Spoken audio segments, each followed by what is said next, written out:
We want to welcome you to broadcast today. I'm with relationship expert Elissa Glickman. She's in New York and I'm here in California, and we want to invite you to Let's Talk Relationships Coast to Coast. What we want to do is to tell a story and then answer some questions if you have some questions. Elissa, you want to greet everyone and say hello from New York? Hi there, Elissa Glickman from New York. I'm a licensed marriage and family therapist and safe conversations facilitator. And I'm really looking forward to talking about this particular relationship and answering any of your questions. All right. So we're All ready. right. Sophia and Ian came to me, and they had been struggling for 11 years in their marriage, trying to make their marriage work. And they were somewhat unhappy over the time. They didn't feel like they were in love anymore. However, they were committed to staying together despite their unhappiness, if nothing else, for the sake of their children. And so they managed their relationship. They managed to survive this lack of closeness by finding feelings of aliveness outside the relationship. Things for Ian, he was building a business which was now thriving. And he was busy with that. He was regularly involved with their children and their sports programs. For Sophia, it was managing her job in a high tech company here in Silicon Valley. She was very involved with their kids, regular nights out with their girlfriends, things like that. And so, to everyone in their world, they had a pretty normal relationship. And so, Elissa, do you find that many couples are sort of in survival mode like that? Sure. I mean, what happens is to the outside world, they may look like the perfect family, and in some ways, because they're accomplishing so much. They're social, but inside they really feel quite alone. And they're brewing with this. And sometimes they may be trying to talk about it, but they're really not hearing each other. So it just goes on and on until they give up talking about it. And it can go on for years. And It can go. sometimes, they come in for help or to get some advice at that time. And sometimes they don't. Yeah, it's just like you say, it can go on for years because there's nothing serious happening. They're just actually getting along, making it work, and so that's the way it was for Sophia and Ian. And I'm sure, as you said, Sophia had talked about how she was unhappy. They had talked about that with each other, but they just weren't able, just sort of stuck, weren't able to deal with it. But then the unimaginable happened. One day, Sophia announced she wanted to separate. And that's what happens is it often the when we feel disconnected in our marriage or in our partnership, we we feel the pain of that, and eventually one partner may hit a wall, like that's what happened with Sophia, and she wanted out.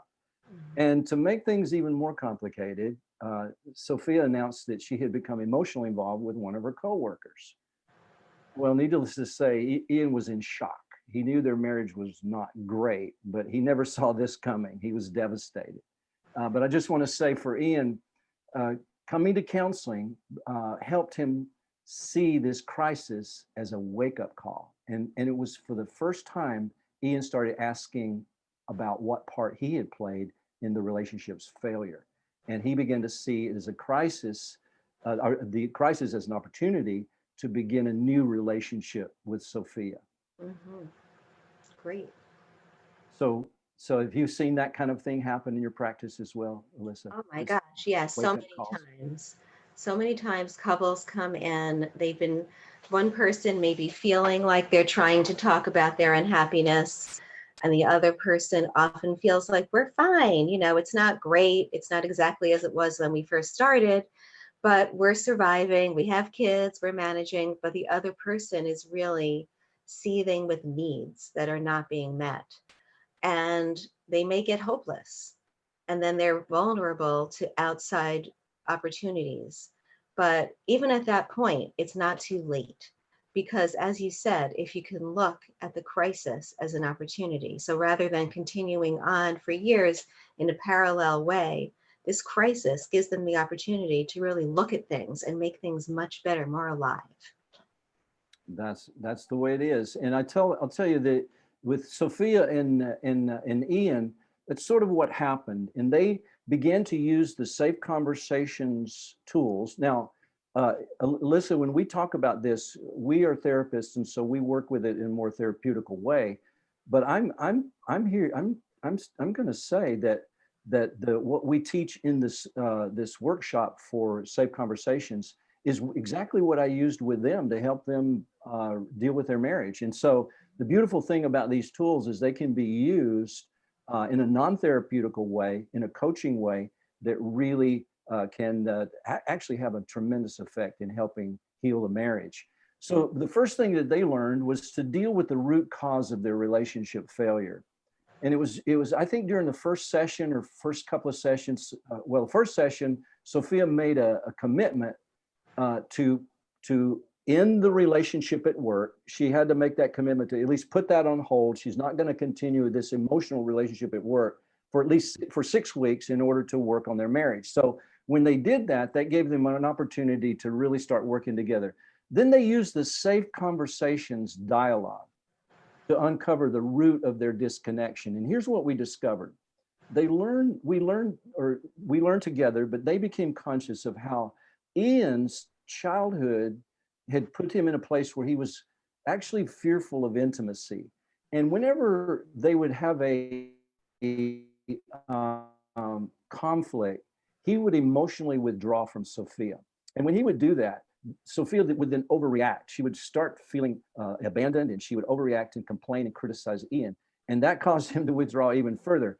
And so what happened is that this avoidance of conflict had left Sophia feeling lonely for so many years. He discovered also how his actions triggered, the feelings were deeper in childhood. They were from abandonment that she had felt growing up.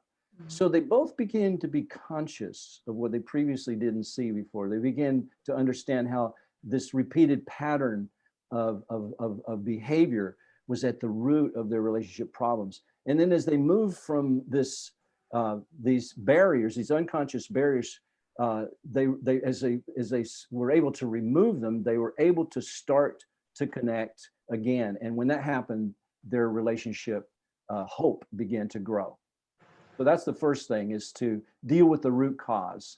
What have you seen in that regard, Elissa? Well, I think what you're describing, I've seen many times. I mean, pretty much every couple that I work with has something like that happening. In Safe Conversations, we describe this dynamic as the turtle and the hailstorm, where one tends to retreat into their shell and avoid conflict and get small, and the other one tends to get triggered by the person retreating and get really big.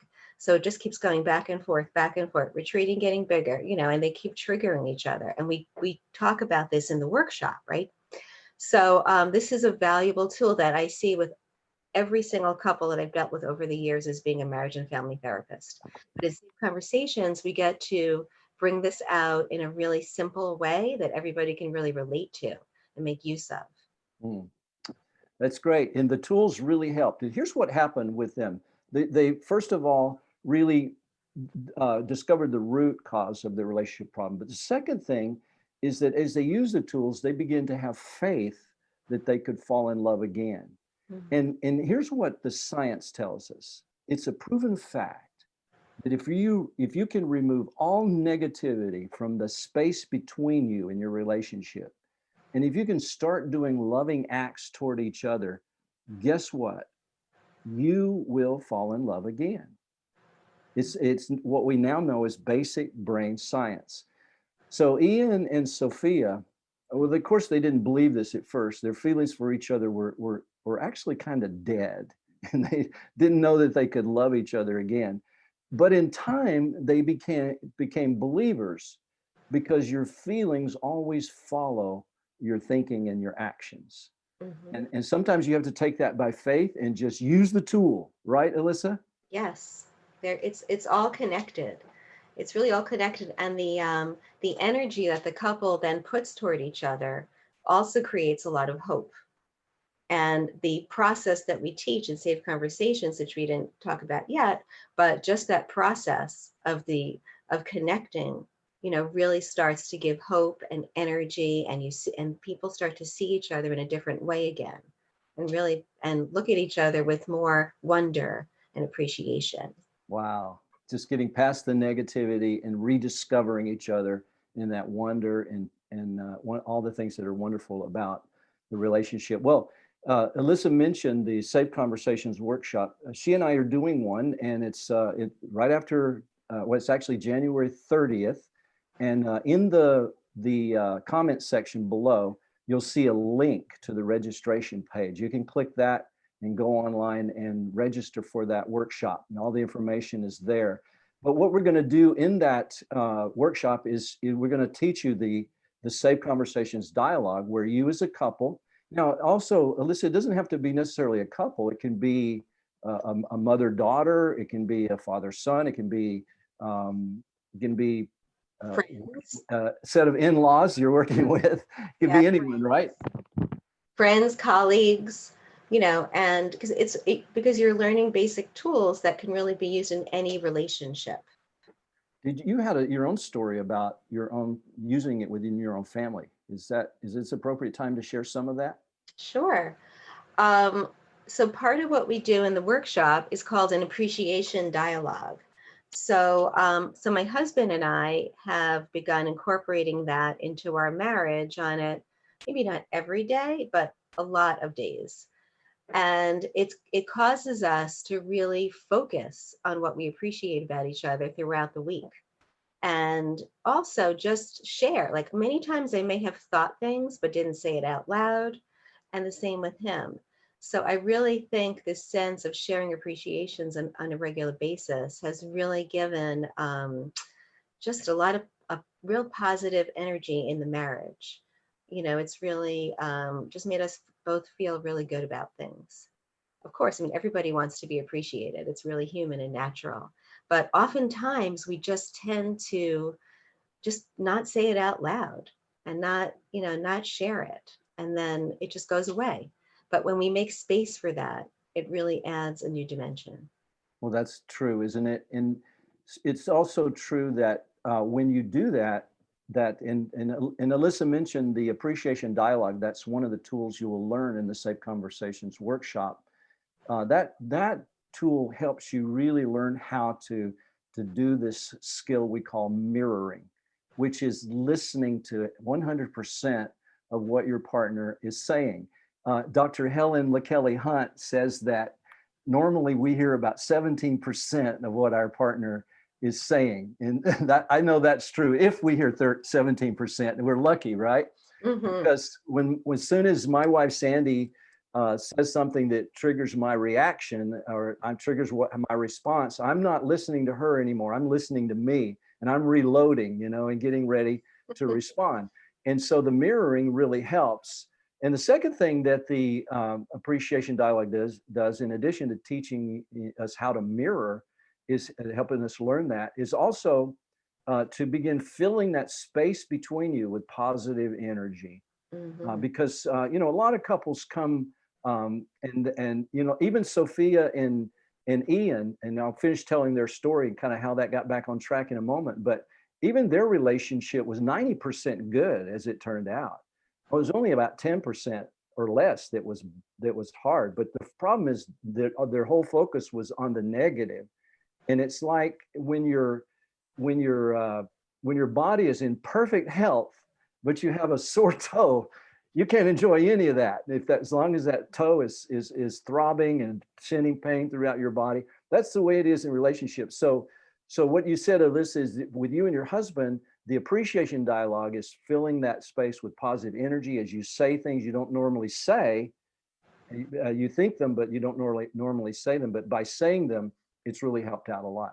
Mm-hmm. And that connects to what we talk about as well, is in brain science that brains actually can change. So, and feeling and hearing appreciation from your partner, or anyone else that's really important in your life, it could be your child, your parent, anyone, when you hear true appreciations, real meaningful ones on a regular basis, your brain actually starts to change Mm. and be healthier. Wow. And I understand that as you share those appreciations, your brain pathways change as well. Yeah. And so, yeah, so if you take time to use the skills, and sometimes you have to do it by faith, do the right things, and guess what? The feelings will come back. You will fall in love again. That's what happened with Ian and Sophia. It takes time, it takes effort, but the brain pathways of fear and anger can be replaced by new pathways of love and joy. Mhm. And so people ask the question about Sophia and Ian. How did she instantly turn off her feelings for someone she had been emotionally involved with for 6 months?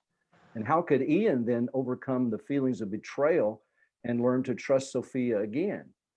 You know, and that was a real issue. Those things seem like insurmountable obstacles. But what they did is they continued the process, and as they continued, hope began to grow. And Ian discovered that actually Sophia was not the only one that was in an affair. Quote, he was also kind of in an affair with his business and the other things that were keeping him occupied. And he recognized that the affair that was going on, is as hurtful as that was, that when Ian saw and he empathized, when he saw that with Sophia and empathized with her, he saw that as a symptom of her not feeling connected with him. And Mhm. so then he also saw the solution is if they could be connected, that thing would not have to happen. That would never happen. So that was the faith that grew in Ian. And so the third thing, in addition to just having the first two that I mentioned, the third one is create a culture that ensures you fall in love and stay in love. And it wasn't just doing the loving acts that helped them fall in love again. It was their work to create a culture of love that did the trick. And one of the tools they used is also a tool that we're going to be teaching in the Safe Conversations workshop.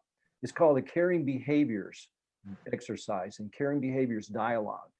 And the tool that helped Sophia and Ian fall in love again was that very tool.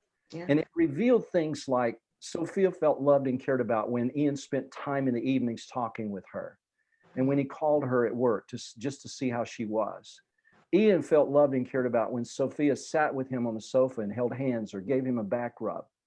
They listed things that made them feel loved and cared about. And when they started doing these things with each other, toward each other every day without fail, guess what? Their feelings began to change. Definitely. And so that can happen for you as well. It's happened. I know it's happened in my relationship.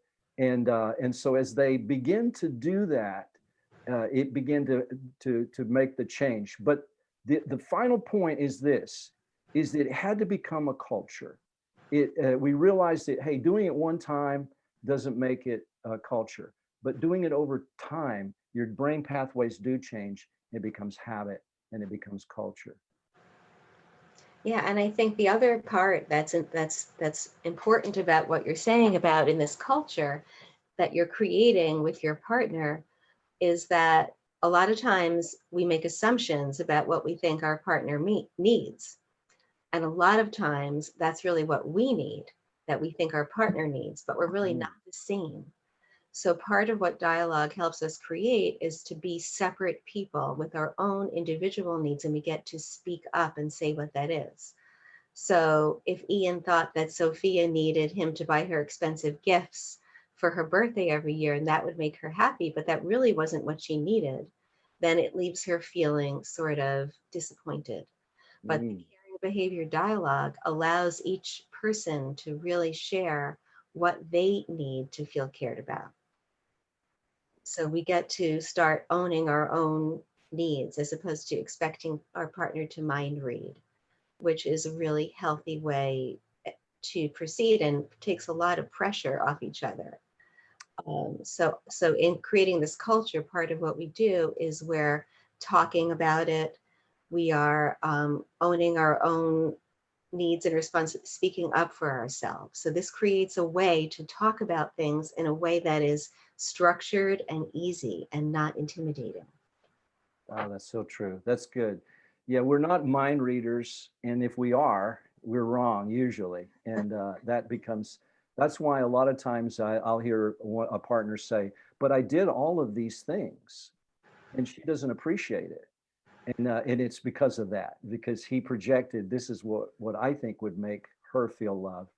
And it had nothing to do with what made her feel loved. But this caring behaviors exercise, it gives you the bullseye. And I want to say it's like Gary Chapman's 5 love languages, right? Those are things you can really count on, because once you know your partner's love language, you always hit a bullseye with it. And so once you know that your partner loves for you to spend quality time with them, or physical touch, whatever that is, when you do that, it'll always succeed. It'll always work. And so that's sort of the hope that comes when as Elissa said, as you said, when we get out of the symbiosis of self-absorption of my reality, my point of view, and we understand our partner as being different, as being other, as having a reality that's different than mine. And once I tap into that, then I become a hero to my spouse. Mm-hmm. Absolutely. We got about 4 more minutes. So if there's any questions, just put them down there on the Facebook page. And I haven't seen any yet. I've also just given a link to the Save Conversations workshop that Elissa and I will be doing. And I also have just put a little outline of Ian and Sophia's experience. Number 1, deal with the root cause of your relationship failure. Number 2, have faith in the tools, the scientifically based tools, that you will fall in love again if you use them. And number 3, create a culture that ensures that you fall in love and stay in love. Those are 3 things that we hope are helpful. Any questions? If we do have questions, we will post answers to them on this post in the comment section. And Elissa, you have any final thoughts to share? Just when you talk about having faith, in the tools, it reminds me of one of my favorite movies, Field of Dreams. If you build it, they will come. So, if you're creating this culture, if you invest in working on things together, goodness will come. Goodness will come. Yep, Connectivity I believe it. will come. This is Let's Talk About Relationship Coast to Coast. Elissa from New York and myself here from San Francisco Bay Area in California. We want to say thank you for joining us, and we'll see you again real soon. Thank you so much. Bye. Bye-bye.